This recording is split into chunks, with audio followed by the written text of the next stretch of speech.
본문 말씀은 예수님의 사역의 한참 피크에 다다랐을 때, 아주 사역의 한복판에 계셨을 때에 세 가지 발생했던 사건들을 소개해주고 있습니다.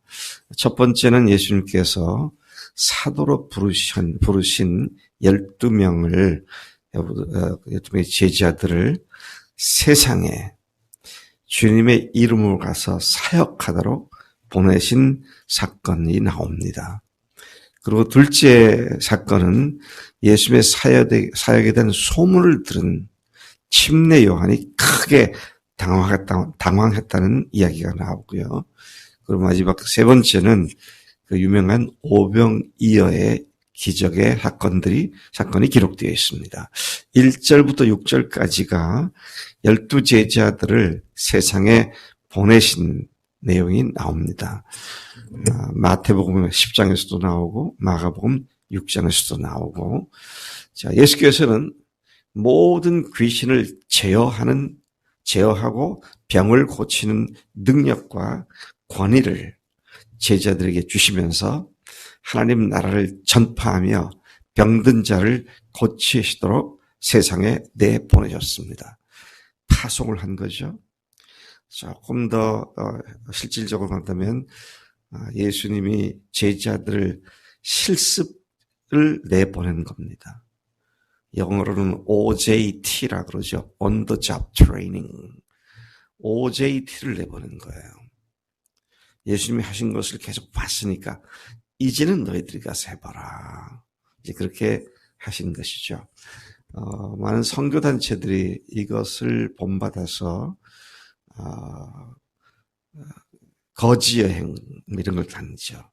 아무것도 안 갖고 홀몸으로 복음을 전하러 가고, 거기서 누군가가 먹을 것을 주면 먹고 잠자리를 제공해주면 자고, 그래서 저기 부산쯤까지 가는 기차표만 끊고 그 다음에 돌아올 때는 아무것도 없이 믿음 가지고 해라. 그래서 제가 그 대학생들, 청년들 이런 훈련을 받은 학생들이 돌아와서 확신에 차가지고 하나님께서 인도하신 것을 간증하는 그런 간증을 많이 들어본 적이 있습니다만은, 자, 주님께서는 두 가지를 명령하셨습니다. 하나님 나라를 전파하며 병든 자들을 고쳐라. 물론 여기에는 귀신을 내어쫓는 것도 포함되어 있습니다. 그리고는 과업은 그것이고요.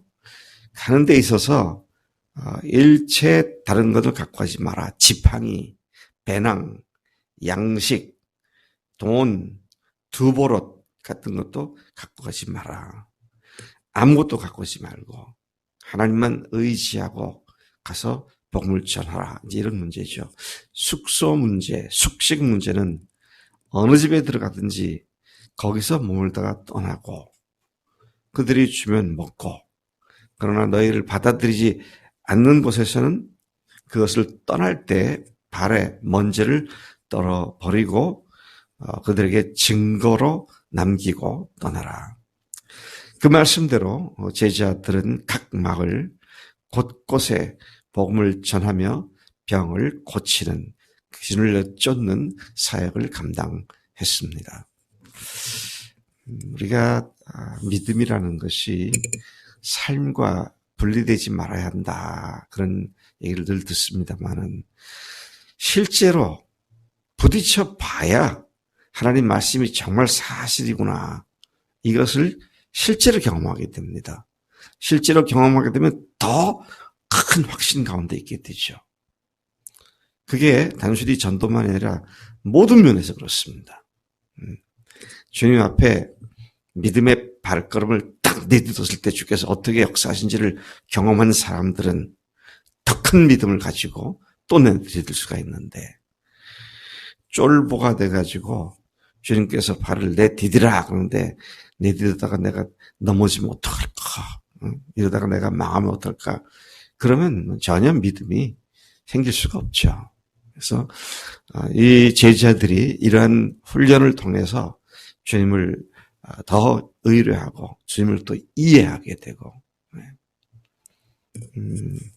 저는 대학교 3학년 때에 내비게이터 형제들하고 서울역에 옛날엔 동대문 고속버스 터미널에 있었는데 동대문 고속버스 터미널에 같이 가서 한 30여 명이 삥 둘러서서 대합실에서 크게 찬송을 부르고, 그러고는 이제 1대1로 앉아있는 손님들한테 가서 복음을 전하고. 근데 처음에 정말 가고 싶지 않더라고요. 어떻게 해서든지 이 잔을 내게서 떠나가게 하옵소서. 약속한 날에 다른 일을 생겼으면 좋겠다. 그런 생각이 들더라고요. 근데 한번 가서 서울역에서 그냥 대합실에서 말이죠. 삥 둘러서서 찬송 딱 부르고 그 다음에 앉아있는 사람들 복음 전하고 하니까 내가 왜 두려워했지? 두려워를 하던 게 이유가 없는데.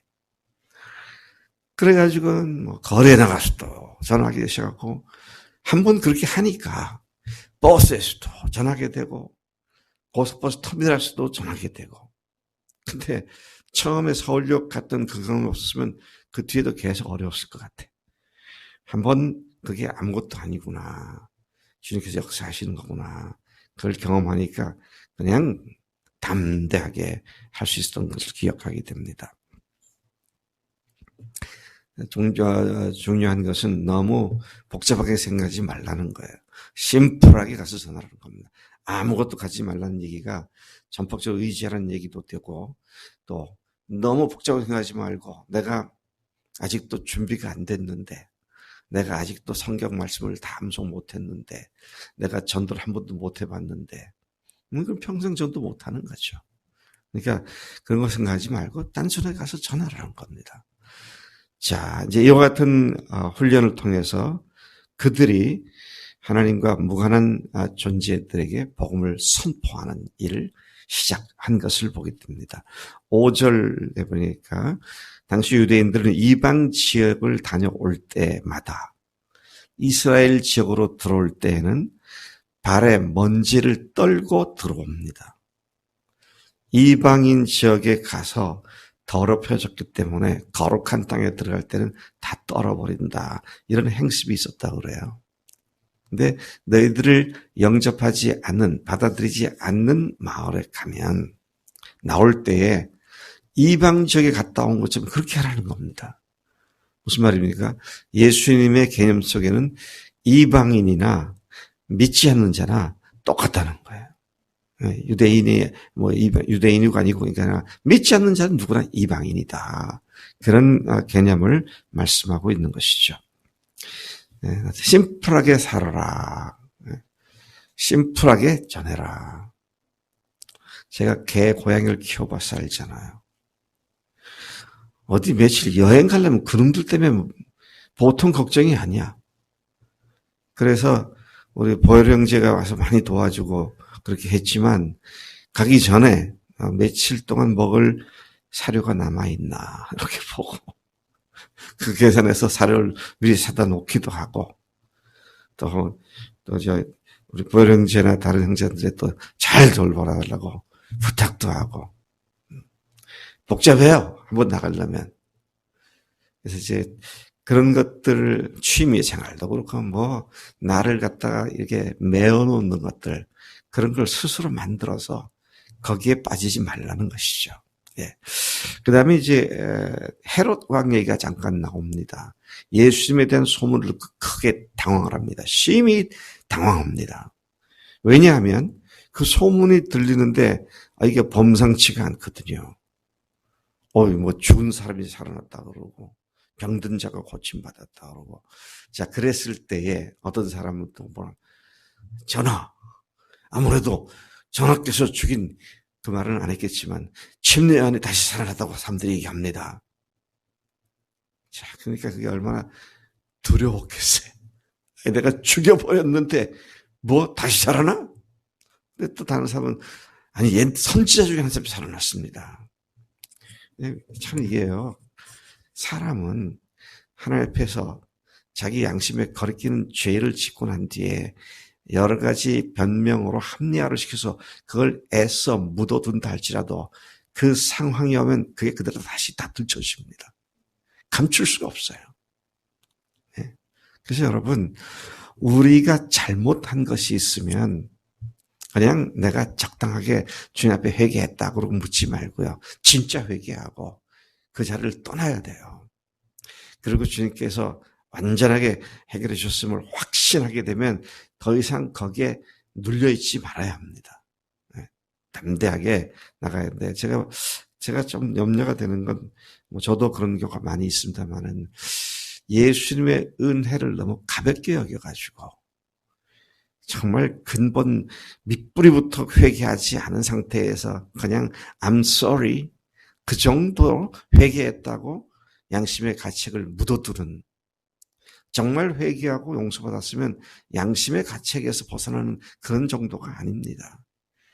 다시 그런 상황이 왔을 때 그렇잖아요. 사람이 옛날에 어떤 일이 있었는데 같은 상황이 발생하면 그때가 생각나죠. 생각나죠. 근데 그때 생각날 때 내가 마귀에게 올무를 주어서 계속 끌려다니지 않도록 그렇게 해야 한다. 그러면 정말 회개할 때 제대로 해야 하는 것이죠. 네. 그냥 양심의 가책 정도를 느껴서 죄송해가지고 이 정도가 아니라 내가 주인 됐던 그 죄를 다시 또 돌아가서 내가 주인 됐어요. 졌는데 그것 회개하는 것이 정말 중요한 것이다. 하는 것이죠.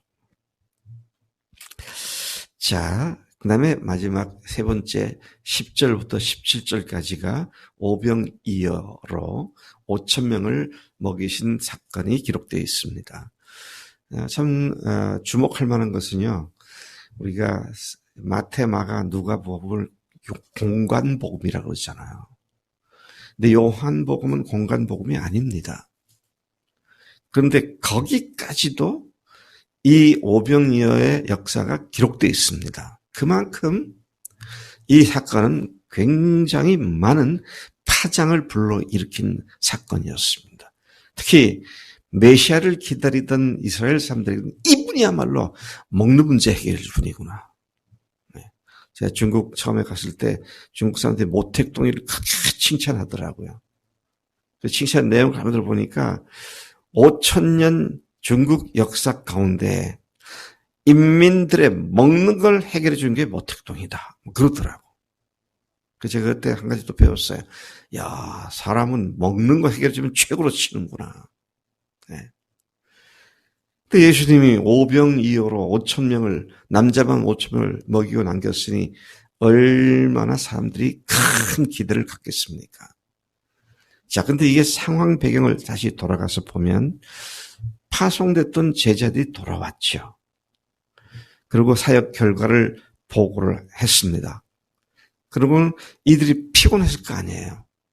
그래서 오늘 여기 본문에 보면 예수께서 그들을 따로 데리고 가셨습니다. 쉬게 하시려고 하신 거예요. 따로 12명을 데려가서 쉬게 하려고 했는데 거기까지 사람들이 인산인해를 이루며 쫓아왔습니다. 무려 남자만 5,000명이. 네. 여자 아이 합치면 좋게 10,000명이 넘을 수 있는 큰 무리가 예수님을 거기까지 쫓아왔죠.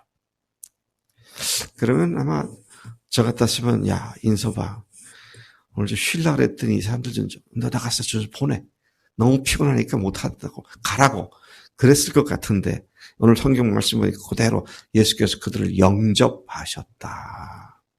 필요를 보셨을 때는 그 필요를 돕시기 위해서 그들을 영접하신 주님의 사랑의 모습을 우리가 여기서 봅니다. 그리고 제자들에게 말씀하시죠. 5,000명씩 때를 이루어 앉혀라. 그룹핑을 하는데 50명 정도로 해라. 5,000명이면요. 100개의 그룹이 형성되잖아요. 그러니까 예수님의 12제자들만 했다 그러면, 떡을 나눠주는 일 했다 그러면 1인당 한 8, 90개 정도, 90개 정도. 70인의 제자들이 또 있다고 생각하면은 아마 1인당 한 2, 3개 정도 그룹을 먹였겠구나. 그런 계산을 해볼 수 있습니다. 근데 주님께서 앉히라 그러시더니 느닷없이 그 제자들이 베드로가 주님 뭐 아무것도 없는데요. 그래서 주님께서 너희들이 먹여라. 너희들이 먹여라. 얼마나 당황스러웠겠어요. 나래야 네가 먹여. 대훈아 네가 먹여. 주님께서는 우리에게 그렇게 말씀하세요. 네가 먹여라. 왜? 우리에게 주님이 계시니까. 주님께서 주시는 말씀으로, 주님께서 주시는 새로운 능력으로 우리가 주라 그럴 때 나눠주게 되면 그 다음에 어떻게 됐어요? 계속 불어나기 시작합니다. 아까 한번 나가야 그 다음에 힘을 얻듯이 주님께 순종하게 되면 이거 뭐야? 주님이 이렇게 역사하시는구나. 이렇게 실제로 믿음이 커질 수가 있는 그런 사건을 우리가 여기서 보게 됩니다.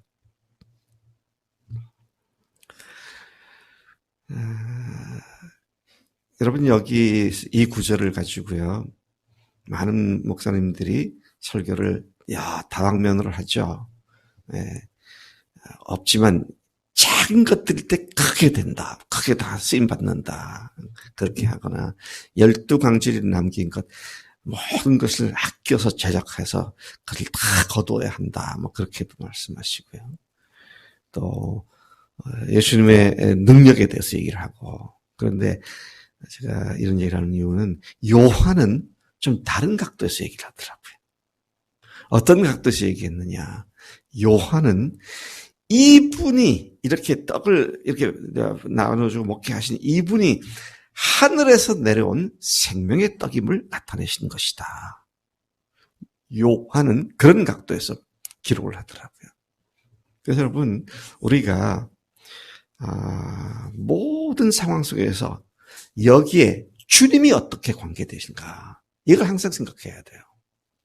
이 일에 주님께서는 어떻게 역사하고 계시는가. 그래서 우리가 가급적이면 모든 일에서 예수님의 부활을 대입시켜서 주님께서 부활하신 주님이 이 문제에 대해서 어떻게 하실까. 그래서 요한이 많은 이적들을 행하셨지만 주님께서 행하셨지만 유독 7개만 딱 골라서 기적을 기록했는데 그중에 바로 요한 이 떡을 나누신 사건을 말씀하시죠.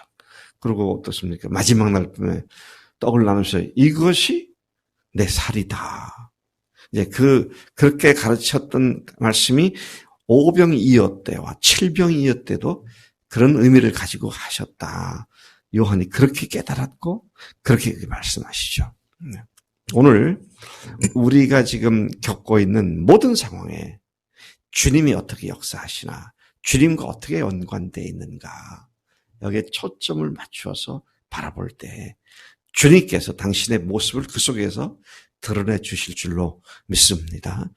하나님 아버지 감사합니다. 저희들 오늘 예수님의 제자들이 순종할 때 어마어마한 일들이 일어나고 담대함과 확신을 가진 것처럼 주님 앞에 실제적으로 순종으로 말미암아 더 큰 믿음 가운데로 나가도록 단단한 음식을 먹는 데까지 나가도록 우리를 인도하시는 줄로 믿습니다. 그렇게 순종하겠습니다. 또 아버지 하나님 어떤 일을 당한다 할지라도 어떤 상황에 처한다 할지라도 예수님이 여기에서 무슨 역할을 하시고 어떤 일을 하시는지를 바라보는 예민한 영적 눈을 개발시켜 주셔서 모든 좋고 나쁜 크고 작은 상황에 주님을 발견하고 주님을 경험하는 그런 찬스들이 될 수 있도록 역사해 주실 줄로 믿습니다. 감사합니다. 예수님의 이름으로 기도를 드렸사옵나이다. 아멘. 아멘.